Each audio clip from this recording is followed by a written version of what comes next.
Shoot this video outside here, right by the tomato plants that we got going on here in the yard. I don't know if they're legal or not.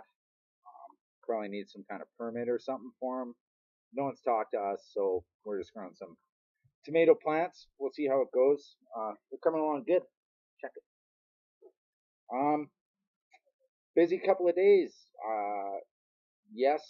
Day before yesterday, I went down to the CBC and the Sun Media and the Metro again, just to see whether they wanted to cover our story for the Alberta Free Energy Association. And they again locked up. I talked to Colin at the Sun, security guard. We talked about the HIP show coming up, which was last night, which was awesome. It was awesome. Thanks, Gord. And went over, talked to Francois again down at the CBC. Just popped in, said hi. He's going to watch the HIP show too. And went by the Metro. They were all locked up. Never got to talk to anyone that time. Again, it's just a security kind of thing. So hopefully we get some press. Yesterday, I went down to talk to our MLA, Mr. Diot, down. He had a barbecue down on the east side, one of the parks here. And never got to talk to him very much. He's a pretty busy guy. He's a fancy person, right? So he had lots of people around. I managed to talk to him for a second though. Gave him some congratulations on that 1022 legislation. That seemed like a ridiculous thing. You can't just make a law after the fact and then charge people with something, right? So that was that. I left him a case of non-alcoholic beer, just as a thank you for the barbecue. Got to go down there. So back to business today. Now that the show's over, break's over. We still need some money from our government. I crunched some numbers here. Just myself personally. I've contributed in the realm, and this is ballpark, but it's pretty close because I keep all my receipts and stuff. $2.2 million I've given the government for income tax, electrical permits, vehicle registration, state-regulated insurance, national park fees, OH&S courses that are mandatory, liquor and tobacco taxes, GST, PST when I lived in British Columbia, permits for backyard fire pits, my tomato plants, fireworks, parties, tenancy agreements, inspectors for fire and electrical that I've done on site, fees for buying and selling vehicles, cell phone infrastructure fees, recycling fees, apprentice certification fees, firearms fees. I don't even own a firearm, but I still had to pay a fee when I went down to the West Edmonton Mall there and shoveled guns for something to do. Ambulance fees, even though they were called by other people when I was being mischievous, I guess. They called an ambulance. Wound up charging me $250 for the ambulance to take me down and then let me go. Fees for garage sales that I've had before, for the signage. Actually, I got a fine for that because I never bothered to get the fee. Parking fees, utility fee levies, boat driving, ATV, aerial work, platform, small business, safety and publication licenses, fines for improperly cleared sidewalks. Even though I was working like out of town for a week at a time, I can still come home and get a fine. The ironic thing is that they expect me to shovel my sidewalk onto my street that never gets plowed. EI contributions that I've never had to use, and CPP contributions that our government is gambling that I don't live long enough to redeem in full. And now we've got a carbon tax and another beer tax. Even my non-alcoholic beer is going to get a tax on it. How does that work?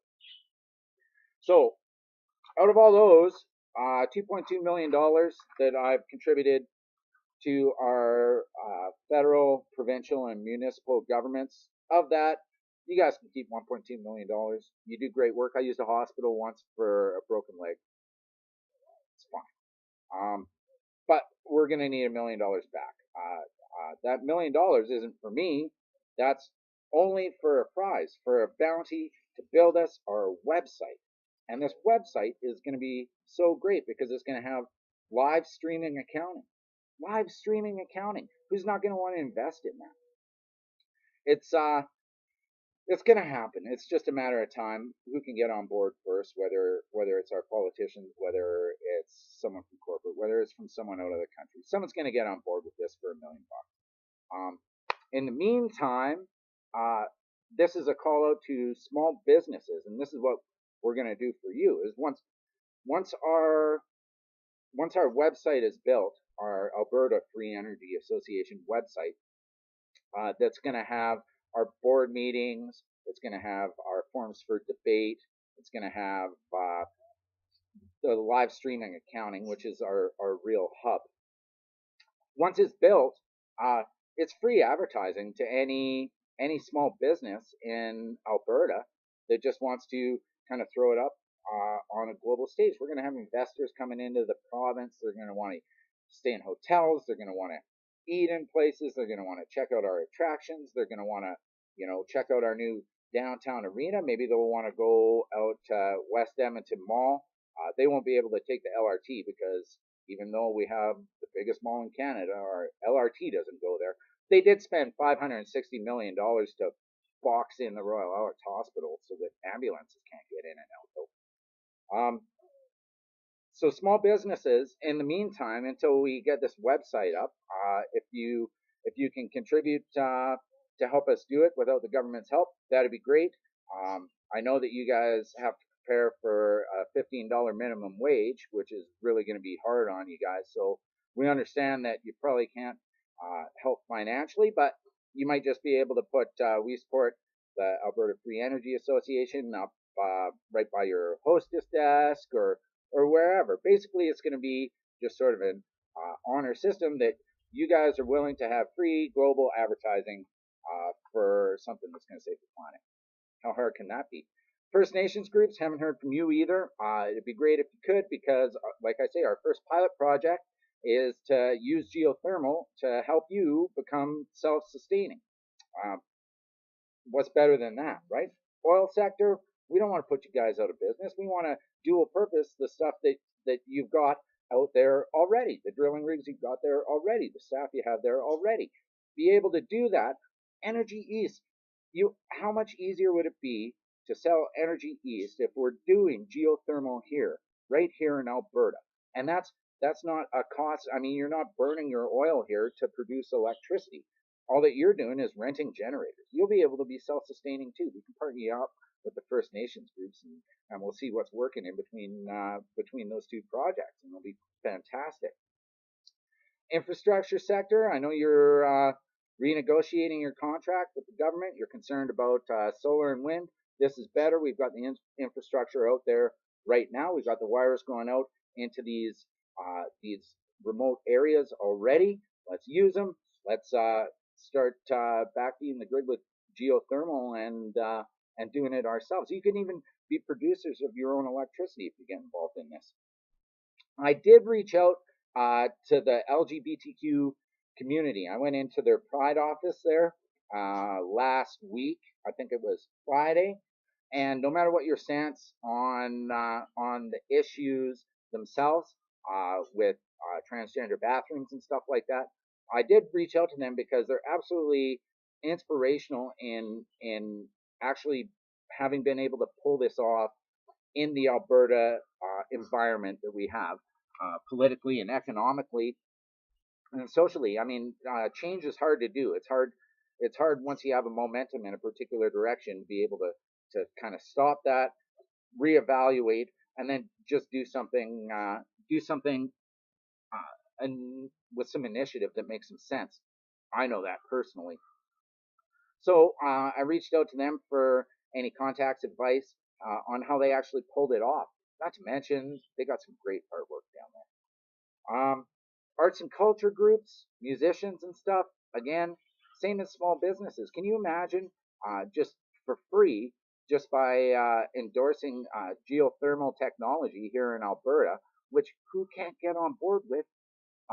You're going to have access to advertising. We're going to have a forum right on our Alberta Free Energy Association webpage, along with our live streaming board meetings and our instantaneous referendums on investment decisions that we have as Albertans.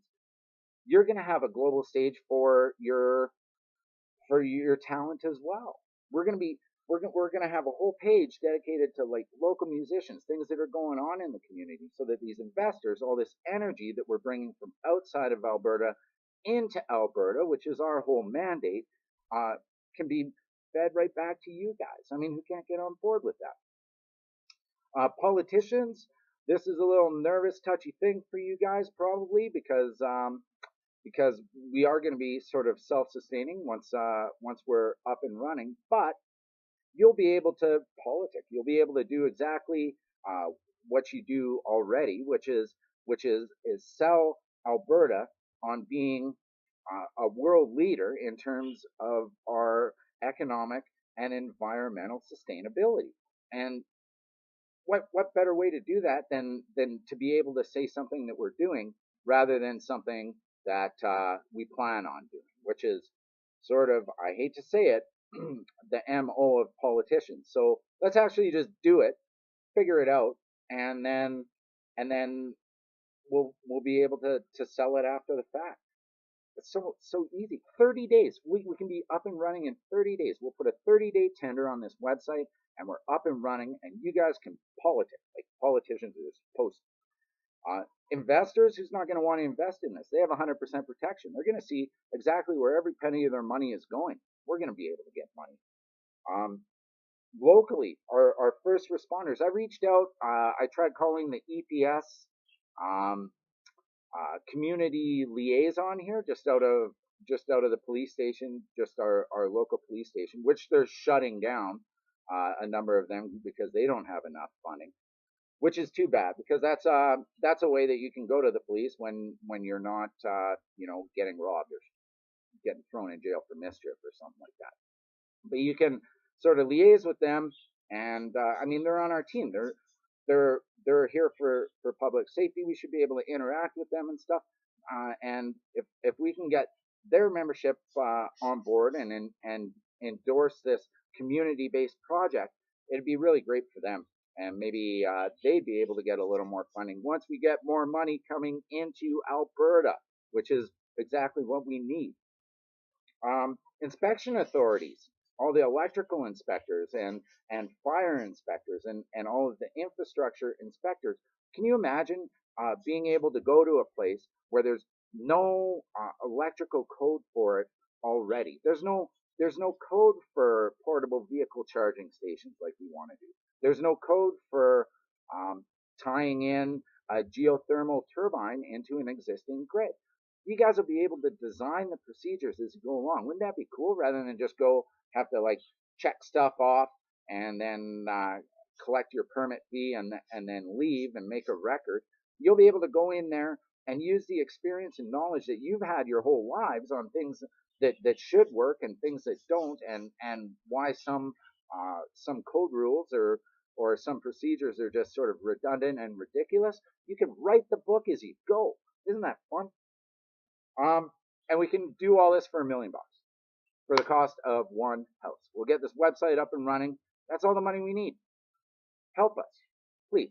Not to mention, that $1 million is a little falsified, because I'm going to need $1 million plus $1,100 for rent, because I don't have my rent money for the end of the month, so I'm probably going to be out on the street if no one helps me out. Individual Albertans, don't be scared. We've got a GoFundMe campaign. We've got some email addresses for our different initiatives here. Really, it's just kind of me in my basement that's doing all this. So you can talk to me personally if you have any discomfort about this or suggestions. But it's an investment, because the great thing is that individual Albertans, once we post this money up and once we get this website built, we'll be able to sell it. We'll be able to sell it back to government departments. We'll be able to sell it to not-for-profit organizations. Live streaming accounting. We'll be able to sell it because pretty soon after we start it, everyone's going to demand this kind of transparency in any sort of public utility or charity group or even public business in which people are contributing and have some interest. So it's a monetary investment. This website isn't going to be some nebulous thing. We're going to be able to put up our bounty, $1 million. You can build a website for like 50 grand. We're going to put up $1 million. We're going to have the best website on the planet, but we're going to own it. And then we'll be the standard. Who doesn't want to be that? So it's an investment too. To help get this off the ground, we got to do it quick before anyone beats us to it. If we don't, then it's our own fault. So I don't know who can't get on board with this. Let's work together and have some tomatoes. Thanks.